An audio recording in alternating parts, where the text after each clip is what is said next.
So now it's my great pleasure to introduce Gill Callister, who for many of you, you would not know, but I do, that I worked for Gill. I've worked for Gill for about 4 years and had the great privilege of working for Gill, an incredible leader, many, many years in the public service, is currently the Secretary of the Department of Education and Training, but for many years oversaw the most important work of representing vulnerable children here in Victoria in the Department of Human Services. Her deep knowledge, passion and understanding of what vulnerable kids, families and carers need, I think is in her DNA, and she's taken that to her work in education, and hence she's here today to talk about the things that matter to us, matter to you, about making sure that the kids that you care for go on and have successful, fulfilled lives beyond your family. So I'm going to welcome Gill to come and speak to us about the work of the Department of Education and Training. Thank you, Gill.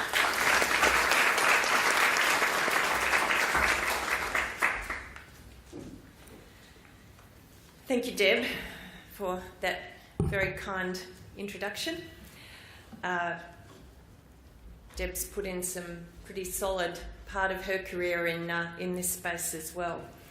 I would like to begin by acknowledging the traditional custodians of the land on which we're meeting, the Wurundjeri people of the Kulin Nation, and pay my respects to elders past and present.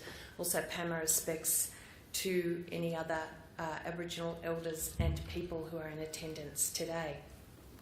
So I'm delighted to be here. Thank you so much to the Centre for the opportunity to speak to you. It does feel a bit like coming home, but from a different perspective. And some of the work that I've been able to do over in the Department of Education in terms of how we build a stronger expectations and participation for some of our most vulnerable young people in education has been really exciting over the last couple of years, and you're going to hear from a number of those people who are actually doing the work on the ground today. But I did particularly just want to start with my views about why this work is so important.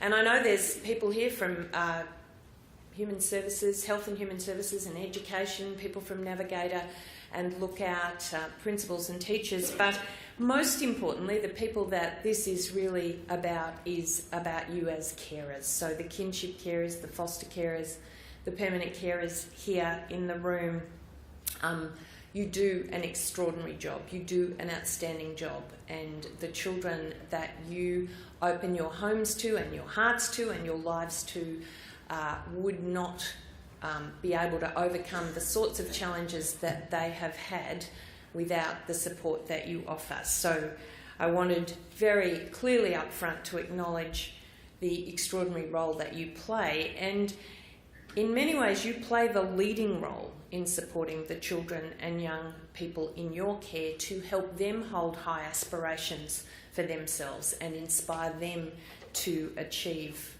more. Because children have to feel safe, they have to feel they belong, and they have to feel connected. I'm going to talk a lot about education and why it's so important, but that foundation of feeling safe and belonging and connected has to be there for everything else that comes after to help succeed. And that is the most important role that you play in helping them feel safe and connected and belonging. But education, beyond that, has transformative power, and for that transformative power, it is everything. It has long been held as the most effective answer to society's gravest ills. It makes up our social and our economic fabric. We know that education helps people make better workers, more thoughtful, engaged, responsible citizens. It is just as life-changing as healthcare. And to deny a child or a young person education, either willfully or neglectfully, is a life sentence which has long and far-reaching consequences for that child, but also for our community. And you may have seen, recently the Mitchell Institute released a report that calculated the cost of missed education opportunities in Australia, and the findings were quite confronting. That report found that in 2014 there were almost 38,000 early school leavers aged 19 and 46,000 disengaged young people aged 24. Now, those early school leavers will cost taxpayers $12 billion over their lifetime, and those disengaged 24-year-olds will cost taxpayers $19 billion. And the Mitchell Institute report said that those cost estimates were conservative. The cost to our society and to our economy when a young person becomes disengaged from education is clearly significant. But for individuals, for the individual person, the personal cost is devastating. For many people who miss out on the benefits of education, there is a long-term effect on their occupational opportunities, their wages, their job satisfaction. It also impacts health. It impacts mental well-being. It impacts marriage and relationships and all other indicators such as parenting capability. So the lack of an education, in my opinion, should be seen as an emergency, and we shouldn't accept that any child can't learn. We should never accept the failure of a student, and we need to get rid of the notion that failure at school or disengagement is the fault of a child.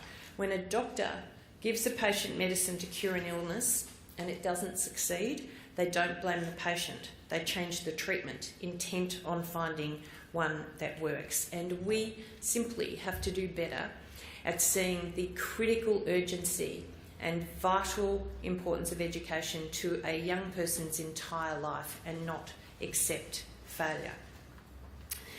Now, teachers and classrooms play a really important role in this, and you're going to hear more about that over the course of the day. But the other critical ingredient is parent and carer engagement. And the research is clear that the greatest impact on the outcomes of children and young people is the home environment and the home expectations. We know that children whose parents or carers actively engage in their learning from birth and continue to engage throughout their child's educational journey do better in school. And I just have a couple of slides to show you. And this particular slide is showing you that regardless of their economic circumstances, so regardless of the economic circumstances of a family, children who grow up in a supportive and nurturing home environment have better outcomes. And it shows you that children can have strong and positive parenting and nurturing home environments regardless of their economic circumstances, and that children in families with poorer economic circumstances but high support and high engagement will still do well. And that's really, really important in thinking about all children and young people. As carers, you play a critical role, not just in providing a home and love and that connectedness and belonging, but supporting the development and the education of the children in your care.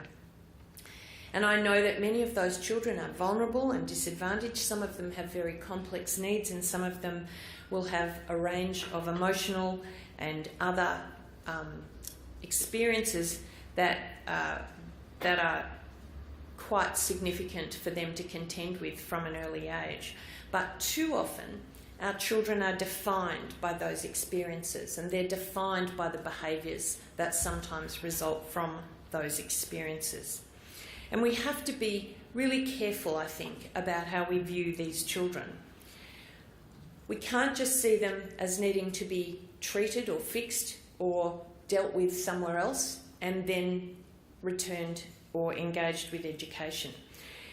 There's two reasons we can't do that. One is education cannot wait. All the research suggests that the longer you're disengaged from education, the harder it is to re-engage. The more you miss, the harder it is to catch up. The more you miss, the more you understand that you're different from your peers, and school doesn't feel like a place where you're going to succeed.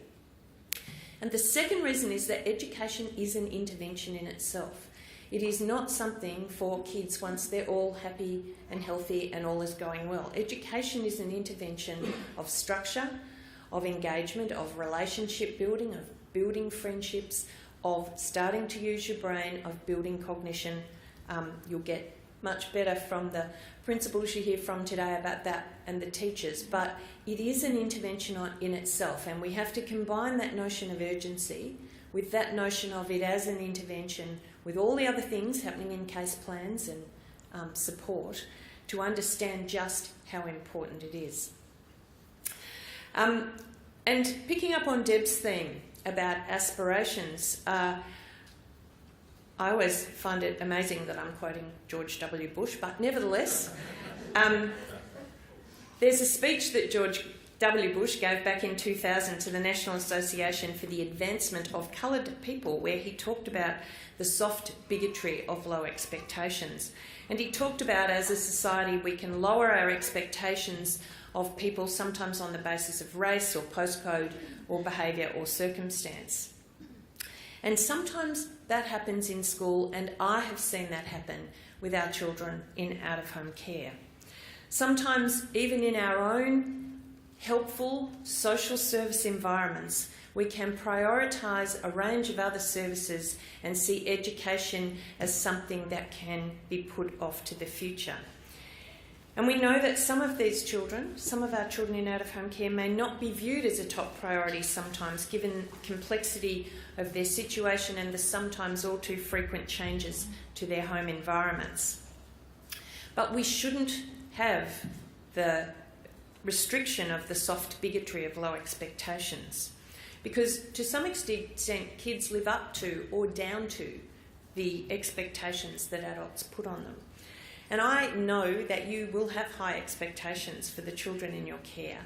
And I think that as an entire system across education and across the social service supports that are so intrinsic to the children and their carers, we have to keep those aspirations high, and we have to see that every child can learn, because after that immediate care and support of a family, education makes the single biggest difference in every child's life. And I think it's the most effective intervention that we have to improve life outcomes, particularly for kids where family has not, in the first instance, been able to offer that. Education should be the lens through which we look at young people's futures to keep them focused and engaged and aiming high, and we have to start early. Just quickly on this slide, this is taking the Australian Early Development Census, which is an assessment that prep teachers do as kids come into prep once every 3 years, and they assess children across a range of domains. And they look at whether children are developmentally vulnerable or on track. What we know is that for a number of these domains, children who start school developmentally vulnerable often stay vulnerable. Analysis of the link between this data and NAPLAN performance in grade 3. And NAPLAN isn't everything, but it's a helpful indicator of how well kids are doing in basic literacy and numeracy. By linking the kids who are assessed as developmentally vulnerable at prep, particularly around cognition and language, with the NAPLAN data in grade 3, we saw that children who are vulnerable are 70% less likely to be in the top 2 bands of NAPLAN, to be really reading, writing, thinking, understanding basic numeracy and literacy well. And that's a very powerful message about how we have to invest in kids early and in early childhood. The other really important point here, which I don't have a slide about, is we've also looked at the School Entry Health Questionnaire, which is the questionnaire that parents fill out as their children start school in prep. And there is a question there about whether children have witnessed violence. And so parents are answering a question about whether their children of the age of 5 or 6 have ever witnessed violence. Correlating that to the top 2 bands of NAPLAN, it has an even stronger effect on poor performance in the top 2 bands by grade 3, has a bigger effect than mental health problems, drug and alcohol problems, other family functioning problems. And the interesting and kind of concerning thing about this is what that suggests is this is like an injury. It's like an injury children are carrying, but we know that a lot of it will present as if it's a behaviour problem. It will be presented as poor on task, not great attention span, difficulty being part of a bigger group, any number of things. And if it gets classified as a behaviour problem and treated as a behaviour problem, we miss the opportunity to help understand what we might do about it. Now, it's not that those issues don't need to be dealt with in classrooms, but a lot of the trauma-informed practice and a lot of what I think the lookouts are doing is helping teachers understand how they use their skills as teachers, their pedagogy, their understanding of how to help those children effectively start to learn and heal that injury. The notion of equity and excellence really underpins the government's plan to make Victoria the education state. And one of the 10 targets that the government has set is an objective to see 50% reduction in the proportion of early school leavers over the next 10 years. And it sets out a clear commitment for our public education system to be more inclusive of all of our diverse student cohorts, because everybody has a right to a high quality education and everybody needs a high quality education. And that concept is reflected in a whole lot of the initiatives that you, I hope, are aware of: the new Victorian curriculum, the Marung Aboriginal Education Plan, the rollout of respectful relationships, and perhaps most importantly for this audience today, the new Lookout and Navigator initiatives. And I am so delighted that we have been able, finally, after many years of trying in different ways, to now fully fund and embed 4 lookout centres which are completely devoted around Victoria to making sure that every single child of school age is enrolled in and participating in school or an education program. And you'll hear from our Lookout Centre principal from the southeast later today, Murray Geddes. But this is an absolute major shift in Victoria, because we want to be able to have a system as we mature this to make sure that in real time, every day, we know who's in out-of-home care, where they're enrolled in school and how they're going.